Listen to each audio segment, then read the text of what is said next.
Hello and welcome to Crosstalk, where all things are considered. I'm Peter Lavelle. On July 10, 2016, DNC staffer Seth Rich was murdered in Washington, D.C. Was Rich the source who provided WikiLeaks with DNC's internal emails? Some have speculated this was the reason for his murder. If true, what becomes of the mantra, Russia did it?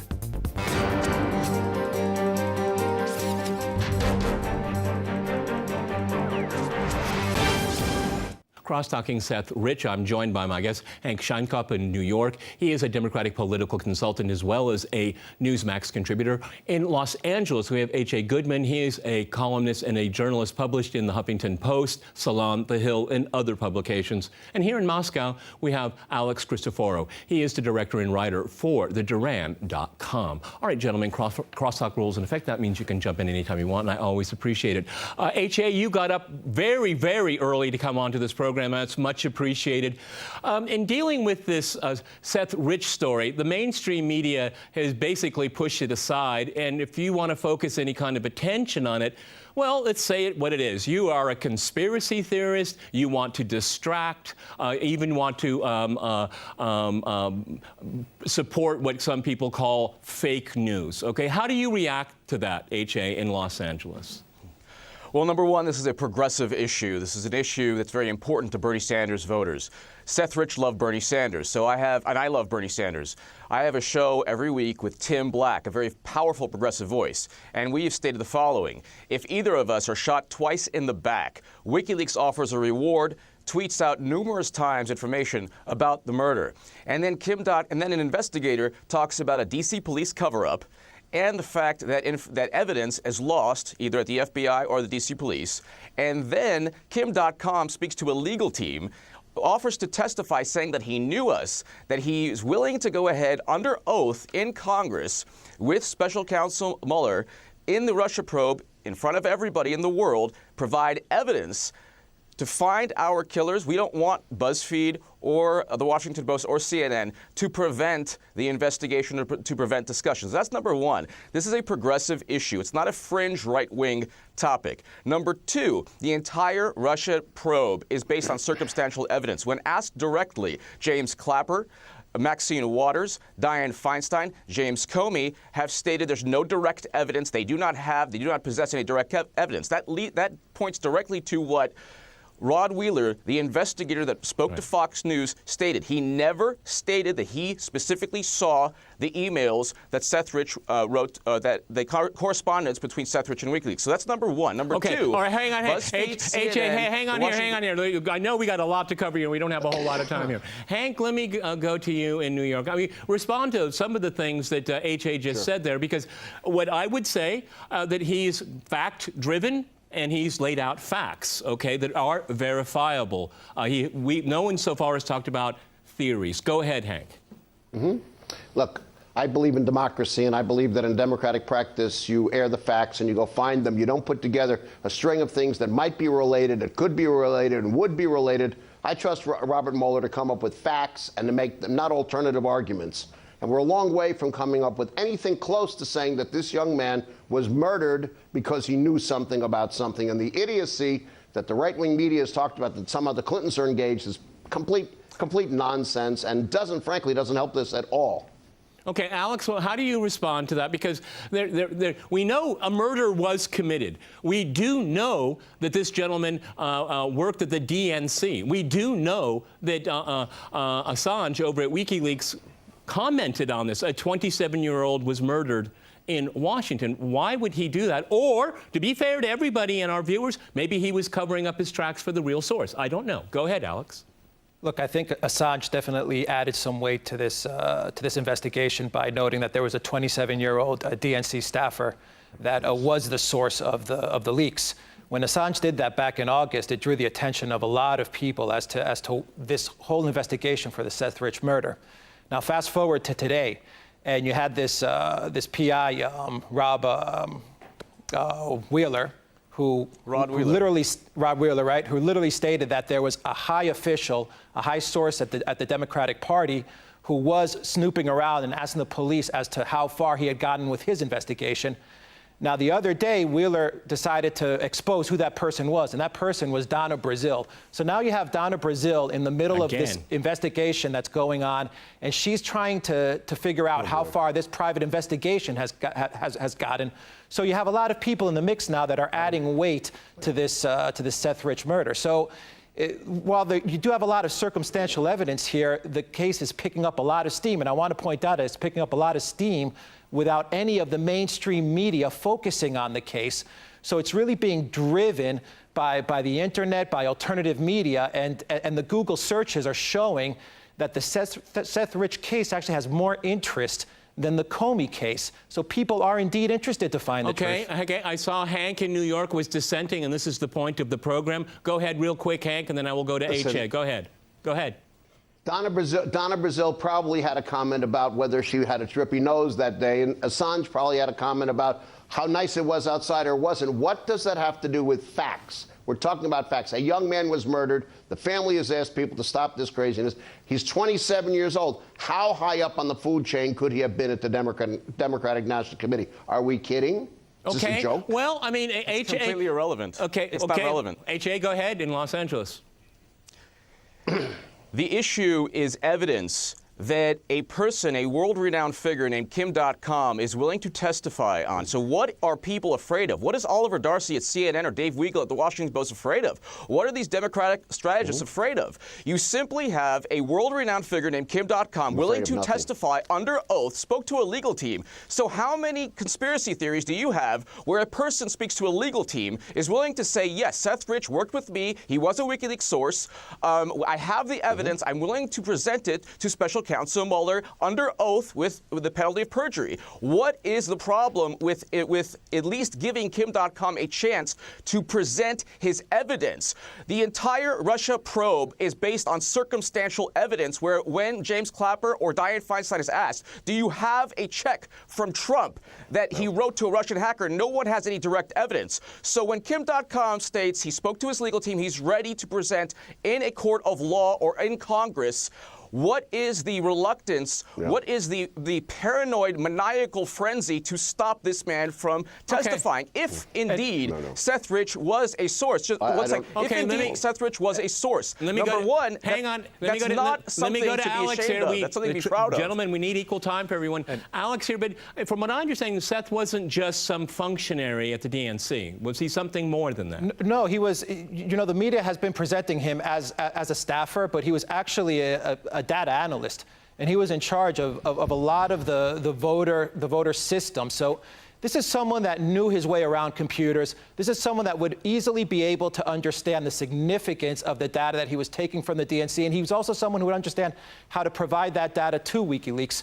So we really need to know exactly what Seth Rich's position was at the DNC, and if indeed he was the person that passed on the information to WikiLeaks. And it's extremely important because this narrative, this story, runs in parallel with the entire Russiagate fake news story, which was concocted by Hillary Clinton and Robbie Mook and John Podesta. So if this turns out to be true, that Seth Rich was indeed the leaker, it literally blows apart. It blows apart the entire fake news of the Russiagate narrative. That's why this story is so extremely important, and that's why I think a lot of the mainstream media is not touching it. They have orders not to touch it. They don't want to touch it. They don't want to dig deeper into it. Okay, Hank, in New York, Hank, go ahead. Go ahead, Hank.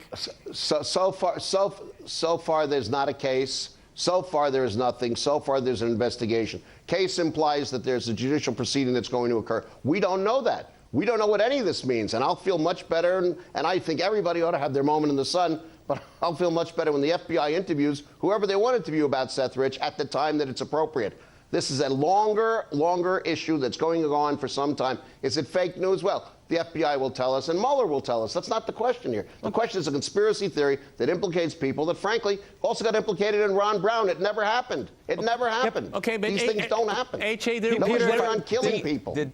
H.A., jump in here. There was some kind of criminal investigation. I hope it was a murder after all. Go ahead, H.A. Yeah. For the D.C. police. The FBI requested. Not as the part of this. FBI requested the DNC's computer servers numerous times. Yep. The FBI requested the DNC's computer servers numerous times. The DNC refused each and every request. I have a petition that's over 6,000 signatures to get the DNC to give its computer servers to the FBI. So you want to talk about a conspiracy theory? Why did the DNC not give its computer servers to the FBI if they claim that Russia hacked the DNC? Do you have a copy? Do you have a copy of the subpoena served on the Democratic National Committee? Are you calling James Comey a liar? Are you calling James Comey a liar? James Comey stated that he asked. A copy of the search FBI warrant? asked for Are you calling James Comey a liar? I don't think so. James Comey stated that the FBI asked for the DNC's computer servers. That's a fact. The DNC refused each and every request. They asked for them for what? So don't talk. Yeah, it's a fact. That's a fact. That was in the Hill. It's a fact. It's a fact. Hang on. What does that have to do? Gentlemen, hang on here. If everybody talks over each other, no one can hear what you're saying. Let me go to Alex here. You want to jump in there? Just go ahead, real Alex. quickly, it is a fact. James Comey asked for that information. He wasn't given access, and a private security firm called CrowdStrike passed on the information to the FBI, and they had to analyze everything from a third party. Who hired CrowdStrike? Who's CrowdStrike? 1 minute, please. CrowdStrike actually had to back off from a lot of the claims that they made in the beginning as well. So they've even walked back the claims of the hacking and how it was hacked. So this is also something that's been unreported.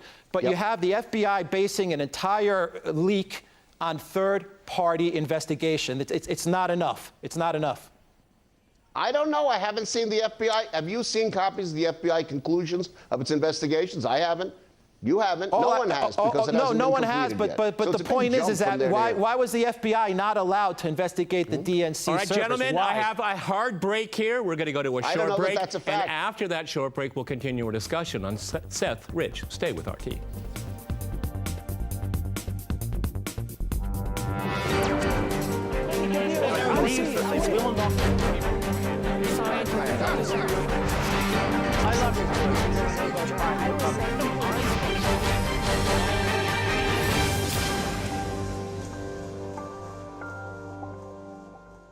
Welcome back to Crosstalk, where all things are considered. I'm Peter Lavelle. To remind you, we're discussing Seth Rich.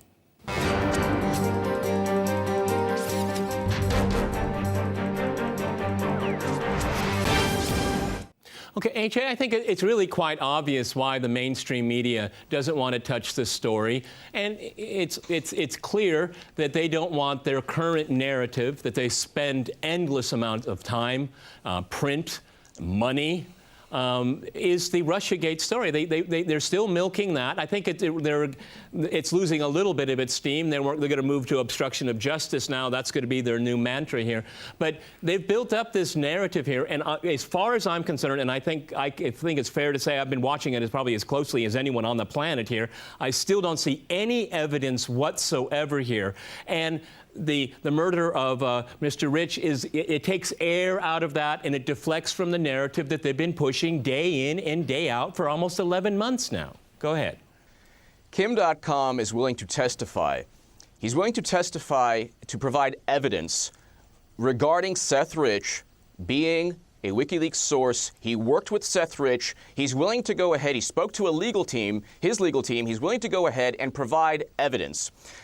If this was about Russia and Kim.com was saying he was going to provide evidence directly linking Trump to Russian hackers, the Washington Post, Dave Weigel, Oliver Darcy at CNN would make this into the biggest, most important story on the planet. What's taking place is a cover-up. Nobody wants to hear or to see the evidence that Kim.com, a world-renowned, respected figure in the world of the internet, will provide.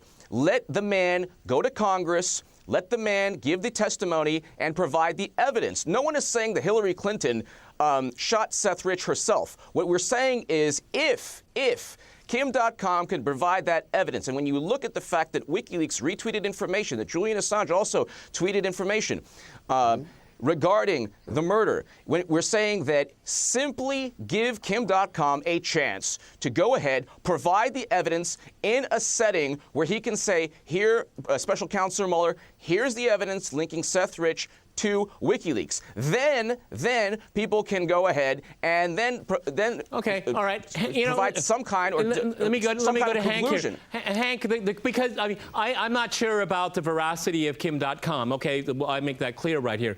But one thing that does bother me very much is that a powerful agency like the NSA, I don't know, they have like an $80 billion budget a year, and they can't tell us how these emails were transmitted. I mean, if they can't do that kind of thing, or the other logical thing and simple thing is it's on a memory stick. It's on a memory stick and it's given to somebody in person. And that has been said by people that do have good standing reputations here. But no one ever wants to talk about that in the mainstream media. I mean, what are the other possibilities? No, there's no other possibility. And that's what bothers me so much here.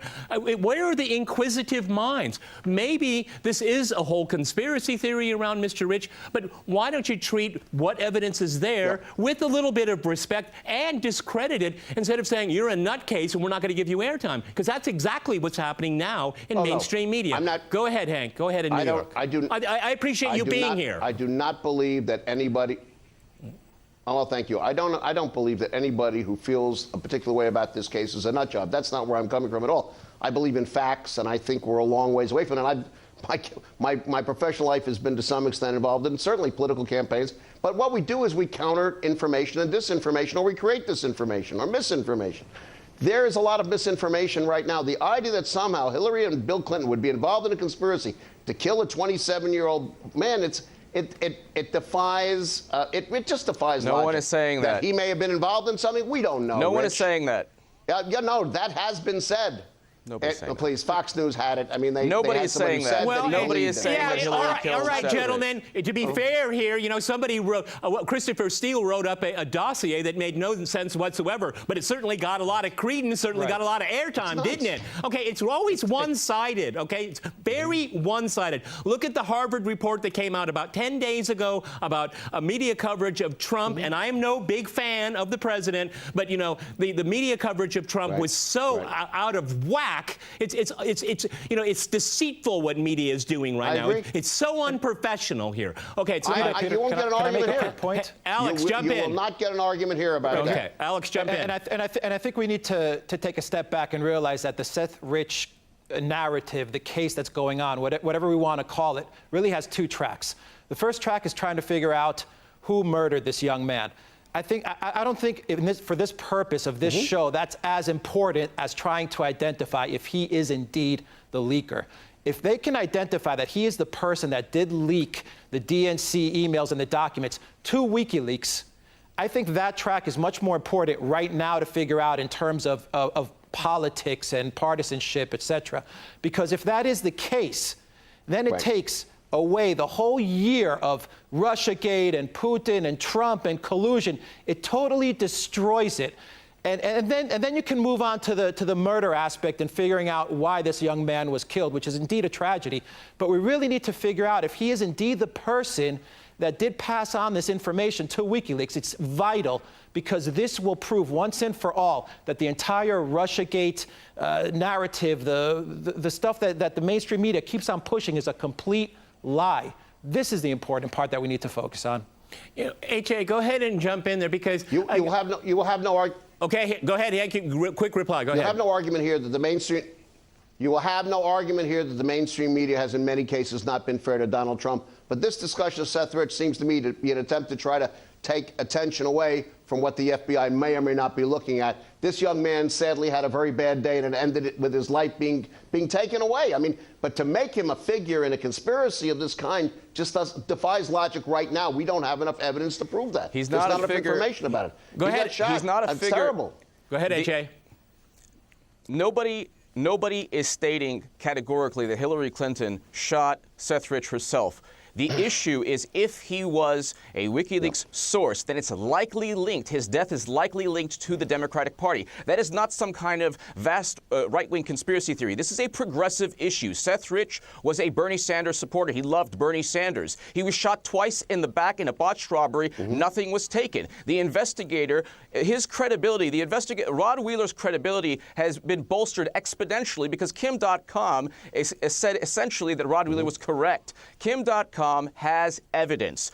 The reluctance of people at the Washington Post, the fear, I'd rather see the police findings. palpable fear, and they're petrified. They don't want to know what Kim.com has in terms of evidence. So if you have somebody who was a witness, who worked with Seth Rich, who states that he's willing to not only speak to his legal team, but testify under oath in Congress, why not let Seth, why not let Kim.com testify? Let me jump in here. I mean, you keep bringing up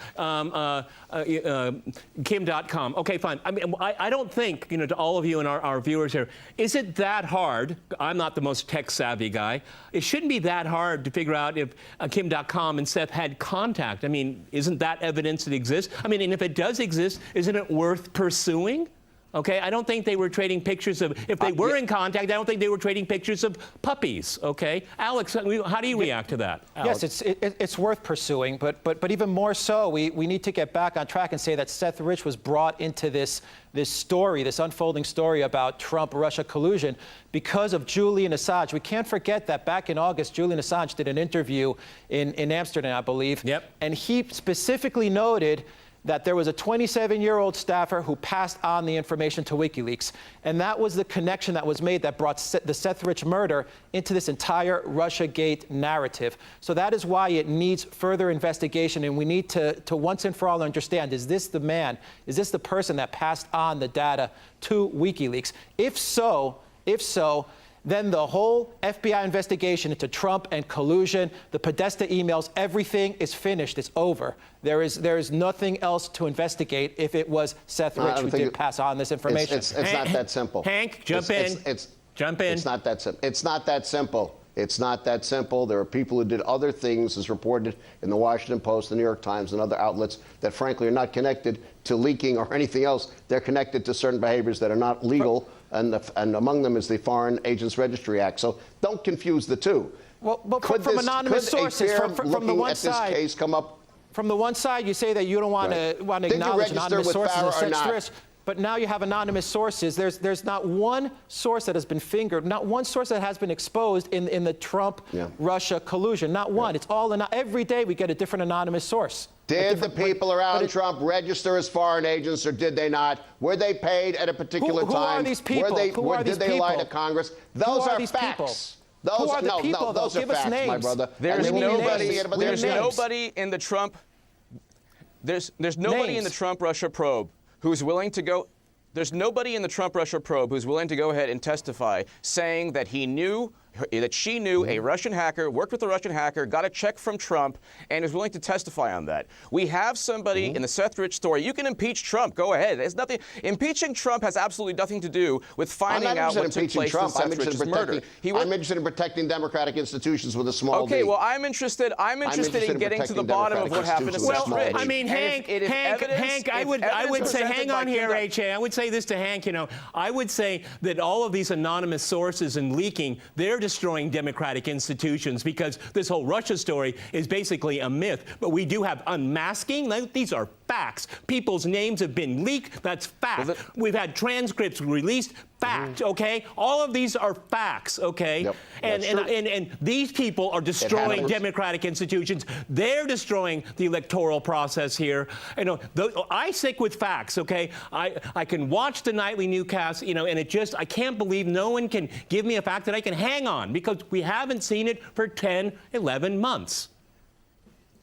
Exactly. When And the grand jury or this is whatever the biggest device is used does its job, you'll know. This is the biggest issue that people at CNN and BuzzFeed and the Washington Post ignore. Seth Rich loved Bernie Sanders. This is a progressive issue. Bernie Sanders voters around the country, millions and millions of people want to find out what happened with Seth Rich. So it's not a right-wing issue, number one. Number two, H.A., we need like 3 hours to finish this off, but we've run out of time. Many thanks to my guests in Los Angeles, New York, and in Moscow. And thanks to our viewers for watching us here. here at RT. See you next time, and remember, Crosstalk rules.